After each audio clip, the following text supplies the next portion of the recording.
we should start with Harrison. Mr. Harrison Butker. I think it is you, the women, who have had the most diabolical lies told to you. Some of you may go on to lead successful careers in the world, but I would venture to guess that the majority of you are most excited about your marriage and the children you will bring into this world. Harrison Butker says our lives didn't really begin until we became mothers and wives. That's the Which is part that weird. bothers me the most is your life you were nothing until you became either a mother Which is weird or because a I thought wife it or began both. at conception, but apparently it doesn't begin at conception. It begins when you give birth. I just It's can't so keep up. confusing. I At can't this keep point, up either. Do you know his mom, Jasmine? She works at Emory. I don't know her personally, but what I do know is that she is an awesome woman. She is a physicist, which is not an easy thing. Like, I mean, a physicist, like, how many physicists do you know? Like, that's an awesome job. She works in oncology at Emory. So she helps people who have cancer. So she's Saving saving lives. lives. Mm-hmm. So, and then on top of that, like, I just think about, like, was this speech to his mom? Or like, I know. I just, Happy Mother's It Day. feels- yeah. Truly, it feels like it was. I'm not trying to be like backseat analyst here, but he did mention his parents one time and not his mom when he was talking about women and moms. And the next day was Mother's Day. So I really do think there was something going on there. His sister is also, I believe, a physician. And there was just something going on there. And not great. I actually feel pretty bad for his mom for a variety of reasons. But I love also that the nuns came out and were like, no, we don't really agree with this. That's not how we do it. Because really also from a religious perspective, wouldn't you, even from like an evangelical, like, wouldn't your life begin more like, when you found your Lord and Savior? Oh, no, not when you found your Lord and Savior, when you found your husband. It is really glorifying and putting husbands up on pedestals above, I think, God, which I think that's part of the nuns were like, no, this is not what we teach. Not to mention, there are a number of women in the Bible who were leaders. Phoebe, tons of them, right? Like, so it's not biblical. So if it's not biblical and it's not religious, what are his views then? It's just misogyny. And there were just so many contradictory things. So let's start out with nuns, the way I understand it, do not become mothers and wives. So ironic. Do they just like not have a life? Like never began. Because everyone's like, well, this is their Catholic faith. And I'm like, so you just like screw the nuns then? Like, because they're not into those things. But the second thing I want to say is that I want to be clear that, like, we're not denigrating people who choose a life where they work in the home. Their life is dedicated to their children. Like, if that's what you want to do, that's what you want to do.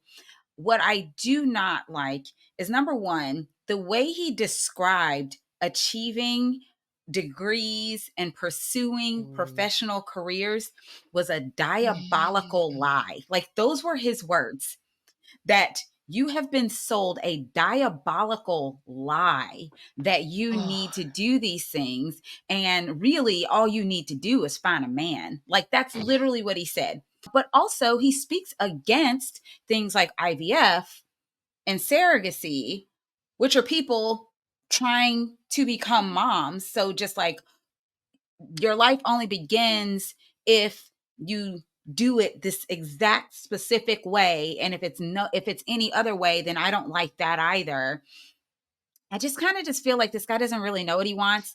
And I'm just going to keep going back to, this was his Mother's Day gift to his mom. He got in an argument with his mom and he's like, watch this. And someone needs some extra flowers or something this year. He probably was like, oh, it's Benedictine college. No one's going to ever hear this speech. And, now look. But you have to submit your speeches. So it doesn't make sense. It's a little bit weird to me because he you have to submit. I mean, my husband recently spoke at something. My friend Brad spoke at something. Like, I know you have to submit your speech in advance. Like, it's not something they let you just like go off on the fly unless he did that. But I think I sent you guys the picture of him talking to Josh Hawley. It's a bit yikes. But this is what I keep saying. I might have said this last week because I've been saying this a lot lately, guys. What bothers me is I feel like we're a little bit behind here because I'm just not hearing enough stories about choice. I'm not hearing enough stories about women's lives being changed, being their fertility taken away, their lives being in danger. But and I don't know why, because this is a real thing that's happening, and it's bothering me a lot, like keeping me awake at night because they sure as hell can come up with fake stories and get people all into my arms about things that aren't even happening better than we can activate people about things that are happening. And I'm mad about it. I am really mad. I don't know what we're doing. I want to hear these stories and I'm just getting really worried. I guess I will probably be worried until the election is called for Biden, but and it's not just like about the election too, it's about what is happening. The other thing you bring up is like he is sitting with Josh Hawley, right? And so we might be like, this is ridiculous. His speech is ridiculous. Everyone thinks he's like out of place. Even the nuns are against him, right? But he's sitting there next to Josh Hawley. And let's be very clear, the two of them think similarly. And it's one thing if some football star Right. thinks all women should be homemakers and is telling them what to do. It's another thing to be sitting next to a politician who wants to formalize that in our legal system, which let's be clear, that is what they want to do. Butker's idea of what women should or should not have the choice to do is how they are trying to implement all of their policies within the legal system of not giving women choices, right? And Jasmine, I love that you said, like, right, if someone wants to be a homemaker, let's do it. That's awesome. Like some of my greatest friends, so crazy, are moms who are homemakers and they're amazing in the PTO. And honestly, I don't know how the school manages without this. Sometimes we have amazing teachers, but also like they're the first to volunteer for stuff. And when I need them, they are the first to have my back. And part of this, I think, was to pit women against each other. It's That's to have yeah. the women who do work outside the home or have jobs to say Mm. like, oh, can you believe this? I can't believe you're saying, but that's not Right. that's not who we are. And I think we've come a long way. Like I love if women can be homemakers, if that's what you want to do. I will support you and I hope you can Right. support me in my decision.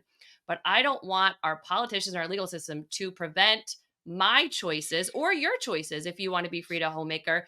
Just like I don't want you to choose what my life looks like, what my family looks like, which they are doing, which VA Governor Youngkin, right? Virginia Governor Youngkin said he's vetoing this bill protecting contraception, which I was told by JD Vance that no Republicans were, against contraception. No. Apparently, I was And that should be not well big informed news by JD too, to Vance. your point, Rachel. Like, why is that Yes. not just as big of news as this Butker guy? Like, Kicker says what? Meanwhile, like, literally, we can't agree that people should have a right to contraception. I think that's something that is very important for us to highlight.